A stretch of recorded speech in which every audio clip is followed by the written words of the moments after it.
जोहार।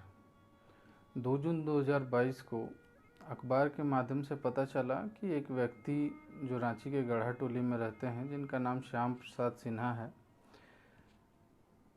उनसे हम आदिवासियों का पिछड़ापन देखा नहीं जा रहा है। और उनके अनुसार हमारे पिछड़ेपन की मुख्य वजह हमारे जल जंगल ज़मीन की रक्षा करने वाले संवैधानिक रक्षा कवच CNT एक्ट 1908 और SPT एक्ट 1949 हैं।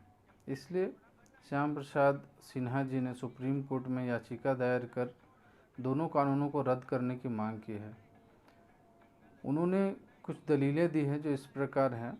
उन्होंने कहा कि दोनों कानून ब्रिटिश सरकार द्वारा बनाया गया था, जो पुराना हो चुका है, इसे रद्द करने की आवश्यकता है।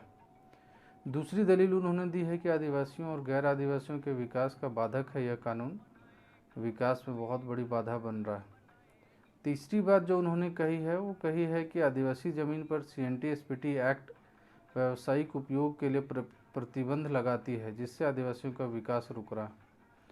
चौथी बात उन्होंने कही है, ज़मीन को आदिवासी गिरवी नहीं रख सकते, जिसके फलस्वरूप उन्हें लोन नहीं मिल सकता और विकास के लिए आगे नहीं बढ़ सकते, व्यापार नहीं कर सकते, बिजनेस नहीं कर सकते।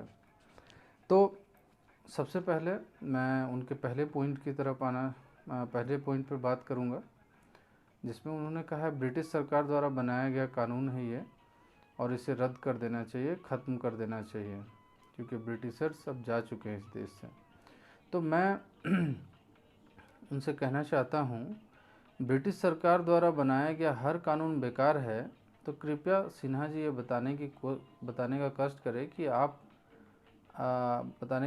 करें कि आज भी हम लोग Indian railways board act 1905, government saving bank act 1873, Hindu disposition of property act 1916, the married women property act 1874, Indian red cross society act 1920, Indian press and registration of books act 1867, the police act 1861, Indian penal code IPC 1860, Indian evidence act 1872 और दर्जनों ऐसे act जो British सरकार द्वारा बनाए गए थे, हम उन्हें क्यों मान रहे हैं? क्या CNT SPT अंग्रेज़ों के हैं, तो क्या IPC, the police act, the press act, the government saving bank act, ये सब क्या महात्मा गांधी जी ने बनाए थे? क्या जवाहरलाल नेहरू जी ने बनाए थे, या सरदार वल्लभ भाई पटेल जी ने बनाए थे? दूसरी जो उनकी बात है, दलील है, जिस पे मैं बात करना चाहूँगा, उन्होंने कहा CNT SPT एक्ट गैर आदिवासियों के साथ साथ आदिवासियों के विकास का बाधक है। तो सबसे पहले मैं बता दूं, झारखंड में आदिवासी और गैर आदिवासी आज़ादी से पहले से रह रहे हैं। गैर आदिवासियों के पास भी ज़मीन है, आदिवासियों के पास भी ज़मीन है। गैर आदिवासी को एक रोक है, आदिवासी की ज़मीन वो नहीं खरीद सकते हैं, जो CNT और SPT एक्ट में प्रावधान है। लेकिन उन्हें ये कहीं भी संविधान के किसी भी कोने में उनको इस बात से नहीं रोका गया है कि वो आदिवासी के अलावा दूसरे की ज़मीन को ना खरीद सकें। वो स्वतंत्र हैं। गैर आदिवासियों की ज़मीन वो गैर आदिवासी लोग खरीद सकते हैं। तो कहने का मतलब ये है कि आप अगर जब ज़मीन खरीद सकते हैं, अपना व्यवसाय बना सकते हैं, तो फिर CNT और SPT एक्ट आपको कैसे रोक रहा है? गैर आदिवासियों को विकास करने से कैसे रोक रहा है? दूसरी बात, आपने कहा कि ये आदिवासियों के विकास का बाधक है। तो आदिवासियों के विकास की तो बताना चाहूँगा, सारे सरकारी संस्थान ठीक से काम करे तो विकास होगा। यहाँ कहने के लिए तो शिक्षा के लिए 45,000 स्कूल हैं, लेकिन उनमें न शिक्षक हैं, न उचित व्यवस्था है पढ़ाई की। सरकारी दफ्तर हैं, लेकिन न अधिकारी हैं, न कर्मचारी हैं। राज्य के बने 22 साल हो गए, लेकिन यहाँ पर सरकार अब तक सिर्फ 7 बार JPSC परीक्षा ले पाई है, जो सारे के सारे विवादित है। उसमें से अधिकतर परीक्षा को कोर्ट में चैलेंज किया गया है और अभी सुनवाई चल रही है।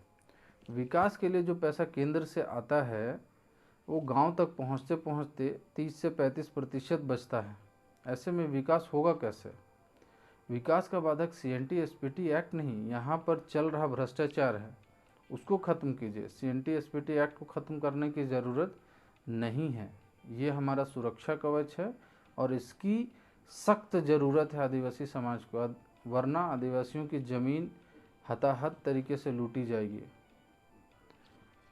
सिन्हा जी का तीसरा पॉइंट जो था, तीसरी दलील उन्होंने जो दी है, वो कहा कि सीएनटी एसपीटी ज़मीन पर व्यावसायिक उपयोग की रोक है, परंतु टाटा, एचईसी, बोकारो का SAIL, Coal India Limited, NTPC, Hindustan copper limited, DVC, Hindalco, Adani power plant, MECON, uranium corporation of India और ना जाने कितने सरकारी और गैर सरकारी उद्योग आदिवासियों की ज़मीन पर आदिवासियों को विस्थापित कर बनाई गई हैं और चलाई जा रही हैं।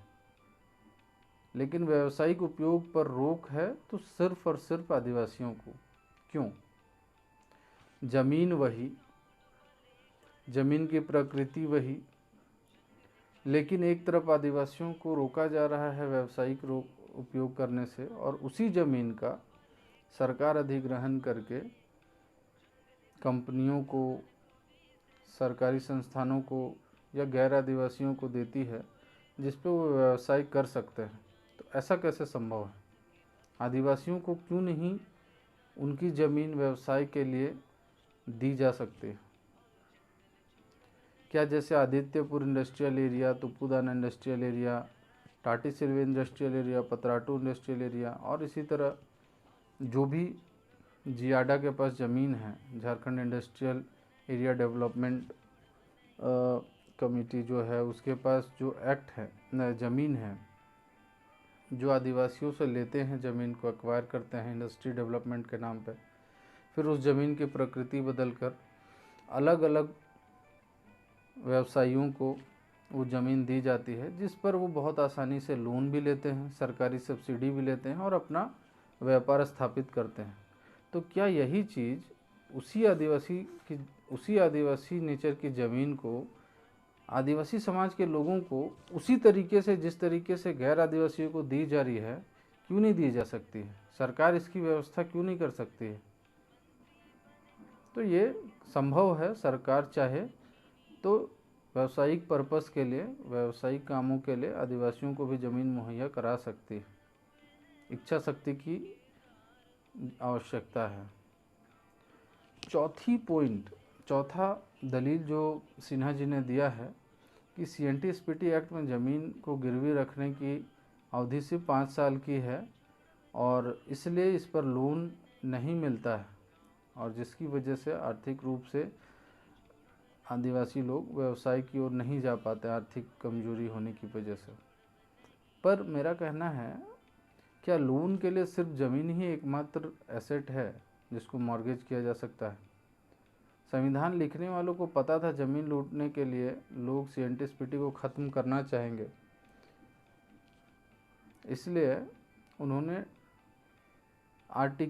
संविधान में आर्टिकल 275 में लिखा टीएसपी, ट्राइबल सब प्लान की व्यवस्था की, ताकि आदिवासियों के विकास के लिए एक अलग से बजट बनाया जा सके, उनको आर्थिक सहयोग दिया जा सके। तो जब संविधान के आर्टिकल 275 में लिखा गया और आर्थिक सहयोग के लिए रास्ता बनाया गया है, तो सरकार टीएसपी के फंड से लोन की व्यवस्था क्यों नहीं करती है? सरकार एक कॉर्पस फंड बनाए, उसी से लोन दे, सरकार गारंटर बने, क्यों नहीं होता है? कहाँ जाता है ट्राइबल सब प्लान का पैसा? ये जांच का विषय है और ये बहुत ज़रूरी है, क्योंकि जो टीएसपी का पैसा, ट्राइबल सब प्लान का पैसा आ रहा है, ये आदिवासी के विकास के लिए अगर खर्च हो तो सीएनटी और एसपीटी में जो सिन्हा जी ने दावा किया है, उन्होंने दलील दी है कि इसको ख़त्म करना चाहिए, विकास में बाधक है, वो परेशानी ख़त्म हो जाएगी और किसी प्रकार की छेड़छाड़ की ज़रूरत नहीं पड़ेगी सीएनटी और एसपीटी एक्ट में। आखिरी में एक बात कहना चाहता हूँ सिन्हा जी से, राज्य सरकार से, राजनेताओं से भी, जनता से भी, कि मुझे भूख है कि नहीं ये मुझे तय करने दीजिए ना। आप बिना फीस का वकील क्यों बन रहे हैं? सिन्हा जी, आप बिना फीस का वकील क्यों बन रहे हैं? झूठी हमदर्दी दिखाने की कोशिश करेंगे तो उसे आदिवासी समाज स्वीकार नहीं करेगा। अपने फ़ायदे के लिए हम आदिवासियों की ज़मीन लूटने के लिए झूठी दलील देना बंद कीजिए।